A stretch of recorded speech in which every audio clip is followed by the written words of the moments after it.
Hello and welcome to my channel, TFF Teacher from Finland. My name is Jouni Vilkka. This time I'm taking a short break from my usual programming, making lecture videos about academic stuff like philosophy and psychology, to talk about tabletop role-playing games instead. In this and the following few videos, I will present some ideas or suggestions for game masters and possibly game developers or designers as well. I hope some game masters will at least try them. I'd like to hear your thoughts on them, especially if you do try them, or if you see a reason why not to try them. Also, if you have any ideas to improve on these suggested mechanics and ideas, let me know. I used to play tabletop role-playing games a lot. Probably way too much for my own good. Mostly as a game master. I used to usually have a kind of a serious attitude about role-playing games. I wanted to keep it pretty realistic. But now I think that that was a bad idea. Role-playing games cannot be made realistic, and it would be better to play them rather as stories of a genre. For example, you can include a silly mechanic that allows knocking people out pretty safely, as used to be done in the so-called hard-boiled detective stories, and many others, including some old Mickey Mouse comics. Just remember to remind your players that things don't quite work like that in real life. To try to explain this attitude toward the game a bit better, here's just an idea, not a mechanic or a system. I thought this would work especially with Glorantha, but I suppose it might work with other fictional, especially fantasy worlds as well. The idea is to treat the story being created, the campaign, the player characters and so on, as stories and legends of some imaginary people, as their mythology, or even just fairy tales. The idea is to distance yourself and the players from thinking of the events and characters in the story from the point of view of current scientific realism and the scientific worldview that the players most likely will have adopted to a fairly big extent. Instead, the story you are telling together in the role-playing game is something some unmentioned people would be telling and retelling to each other over generations. This also means that if something ruins the story, you can say, that's not how the story went. Let's rewind a bit and see what the heroes actually did in the story. This thinking also led me to rethink my view about something my players jokingly asked for a few times.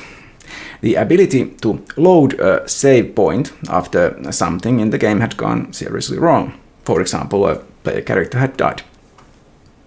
So here's my suggestion for a rule about something like it. So this is my save point system for tabletop role-playing games. There are a total of 11 points here, and I'll go through them all. Starting with the first. Each player starts with one save point. Second, save points can be used to reload the game at an earlier point in the game time. This can be used after a player character has died to try to approach the situation that led to the death again, but differently this time, one would hope. 3.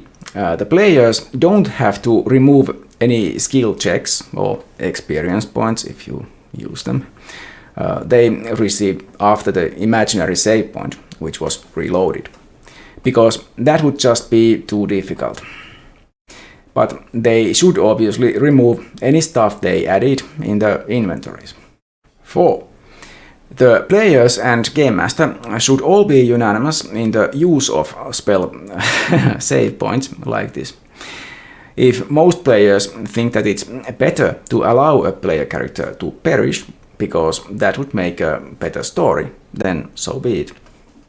5. The save point can be used to save another player's player character as well. 6. Save points are player specific, not something a player character has.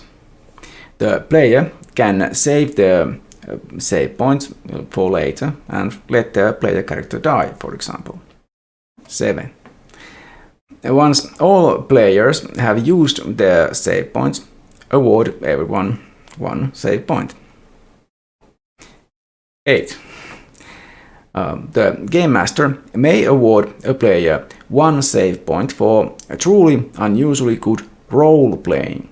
The idea is to incentivize the players to focus on the story and their characters, instead of trying to win the game, which should never be the goal in role-playing games anyway.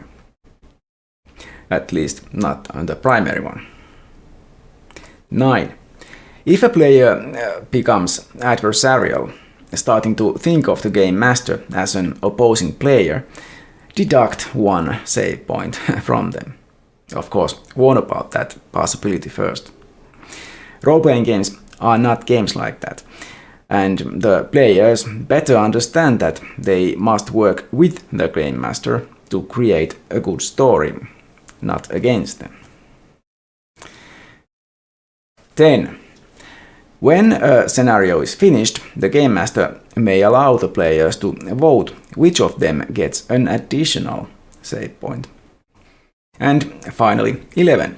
The Game Master should keep a record of the save points received, so the players don't need to keep track of their own save points. And do this preferably somewhere visible to all. This record should show how many save points each player has received and how many they have used. So that's my proposed mechanic. What do you think about it? Would you be willing to try it? If so, please let me know in the comments below how it went. I also came up with a similar mechanic, another mechanic, for awarding good playing, and I'll explain that in the next video. Bye for now. If you wish to support my channel, please click thumbs up, subscribe and share my videos. Any comments on the videos would also be welcome.